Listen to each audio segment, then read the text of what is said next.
15 aspirant district में। और अब एक गुड न्यूज़ उन घर खरीदारों के लिए जो नोएडा में फ्लैट तो खरीद चुके हैं लेकिन रजिस्ट्री का इंतजार है। उनके लिए अच्छी खबर ये है कि रजिस्ट्री अब सुपर एरिया पे नहीं बल्कि कारपेट एरिया पे होगी। नोएडा प्राधिकरण ने इस बारे में आदेश जारी कर दिया है। माना जा रहा है कि प्राधिकरण के इस आदेश से फ्लैट बायर्स को कई फायदे होंगे। बायर्स के क्या फायदे हैं, कैसे ये लड़ाई शुरू हुई और कैसे अंजाम तक पहुंची, हर सवाल का जवाब इस रिपोर्ट में है।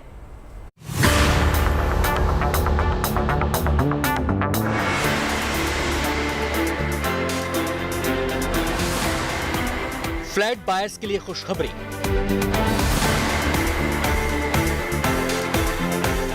कम हो सकता है रजिस्ट्री का खर्चा। नोएडा प्राधिकरण का बड़ा आदेश। नोएडा में फ्लैट खरीदने वालों को नए साल से पहले बड़ी सौगात मिली है। अब तक नोएडा में फ्लैट की रजिस्ट्री सुपर एरिया पर होती रही है, लेकिन अब ऐसा नहीं होगा। नोएडा प्राधिकरण ने इसे लेकर आदेश जारी कर दिया है। आदेश के तहत अब फ्लैट की रजिस्ट्री सुपर एरिया के बजाय कारपेट एरिया पर होगी। यह आदेश फ्लैट बायर्स के लिए बहुत बड़ी राहत है। अब जरा इस आदेश के फायदे समझिए।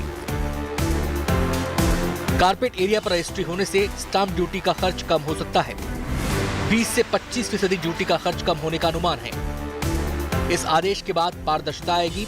कारपेट एरिया परिभाषित होने के बाद मेंटेनेंस कम हो सकता है। अब कारपेट एरिया भी डिफाइन होगा। ये एक आम बायर के लिए ट्रांसपेरेंसी इसमें ज्यादा क्लियर हो पाएगी। दूसरा फायदा जो मैं देख पा रहा हूँ वो मेंटेनेंस चार्जेस जो कि कारपेट एरिया पे अब लगेंगे, पहले सुपर एरिया पे लगते थे, तो बहुत ज्यादा क्लैरिटी बायर को नहीं होती थी। वो भी मेंटेनेंस चार्जेस अब कारपेट एरिया पे लगेंगे। नोएडा प्राधिकरण की सीईओ ने इस बारे में गौतम बुद्ध नगर के जिलाधिकारी को खत लिखा है। चिट्ठी में अनुरोध किया गया है कि आदेश को लागू करने के लिए उचित कदम उठाए जाएं। रजिस्ट्री के इंतजार में बैठे फ्लैट बायर्स को इस आदेश का फायदा मिल सकता है। यहाँ पर यह समझना जरूरी है कि सुपर एरिया होता क्या है और कारपेट एरिया किसे कहते हैं। कारपेट एरिया वो जगह जिसे आप अपने घर में इस्तेमाल कर पाएं। कारपेट एरिया में bedroom, living room, kitchen, balcony, toilet और भीतरी दीवारों की मोटाई शामिल होती है।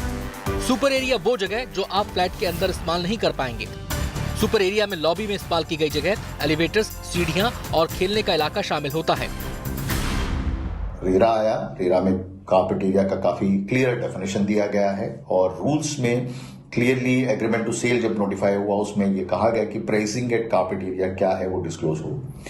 इस वजह से एक मैं कहूं कि इम्पोर्टेंट कदम था और ये बायर्स को जानना जरूरी हो जाता है कि उसका एरिया नेट कितना मिलेगा और उसके लिए वो कितना दाम दे रहा है।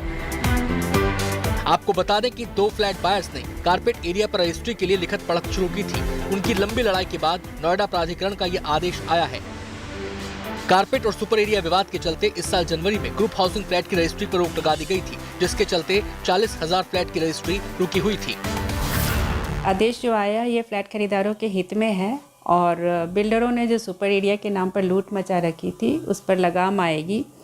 और हालांकि रेरा के प्रावधानों में ये पहले से स्पष्ट था कि सुपर एरिया नाम की कोई चीज़ नहीं है, लेकिन अब जो आदेश आया है तो इससे एक क्लैरिटी आई है और निश्चित रूप से फ्लैट खरीदारों के ऊपर रजिस्ट्री शुल्क का जो बोझ है वो कम होगा।